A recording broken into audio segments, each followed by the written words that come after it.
Your Excellency, State Councillor and Foreign Minister Wang Yi, Excellencies, ladies and gentlemen, it is a pleasure to participate in this meeting of the Group of Friends of the Global Development Initiative launched by President Xi Jinping last September. China and Pakistan are old and trusted friends. We enjoy an all-weather strategic cooperative partnership. Pakistan's relationship with its iron brother will grow from strength to strength, including through the rapid implementation of the China-Pakistan Economic Corridor, a flagship project of the Belt and Road Initiative. The people of Pakistan greatly admire China's unprecedented achievements in economic, social, technological, and industrial development. Excellencies, Pakistan has joined China's GDI initiative.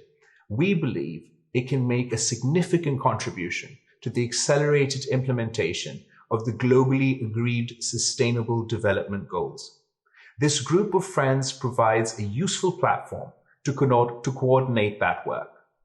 The people of the developing world presently confront multiple challenges due to the impact of the COVID-19 pandemic, climate change, and geopolitical developments. Their impact on the global south is disproportionate and devastating. Over 150 million people have been pushed back into extreme poverty. 400 million jobs have been lost. Prices of essential commodities have skyrocketed. The majority of the developing countries, especially the poorest and most vulnerable, face financial stress as well as food and energy insecurity. Progress in implementation of the SDGs has been reversed. The GDI and this group of friends must address these imposing challenges and support emergency actions to 1. Ensure vaccine equity and universal coverage and related health measures to end the global COVID-19 pandemic. 2. Encourage expanded food production, revival of food supply chains, and mechanisms to moderate food prices, especially for the poorest people. 3. Enhance energy production, remove supply constraints, and mitigate the impact of high energy prices for developing countries. 4. Promote larger public-private investment in sustainable infrastructure, energy, transport, housing, and agriculture to stimulate growth and move towards a global green economy. 5. Promote and implement connectivity projects such as CPEC and other BRI projects to stimulate regional integration, trade, and industrialization. And 6. Eliminate the digital divide and enable developing countries to integrate into the emerging global digital economy. The group has already identified the key drivers of SDG implementation: finance, technology, and capacity building. Finance is critical. The multiple crises have enlarged the gap in financing for development. This group must generate the political will to mobilize adequate global financing for sustainable development goals.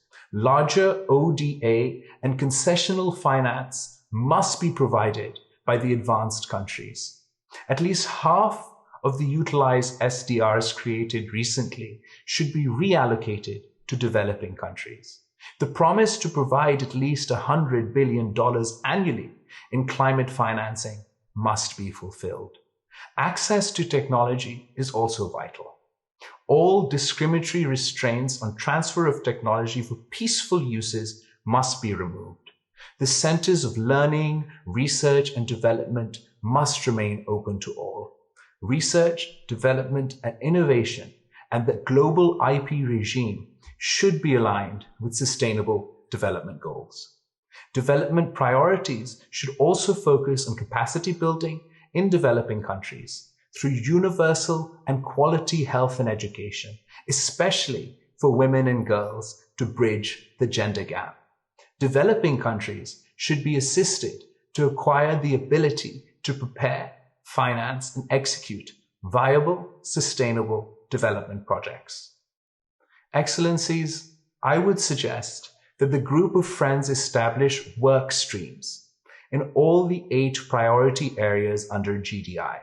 These work streams could identify practical and specific actions required to implement the SDGs in each of the priority areas. Those could then be promoted through the numerous existing mechanisms available at the global, regional, and bilateral levels, including coherent and concentrated actions by the several UN development agencies and organizations. For its part, Pakistan, apart from participating actively in the work of this GDI group of friends, will continue to enhance its cooperation with China through the China-Pakistan Economic Corridor to advance our national implementation of the Sustainable Development Goals. Excellencies, Pakistan looks forward to working hand in hand with China and other members of the GDI group of friends to promote our common aspiration of a peaceful, prosperous, and shared future for all of humankind. I thank you.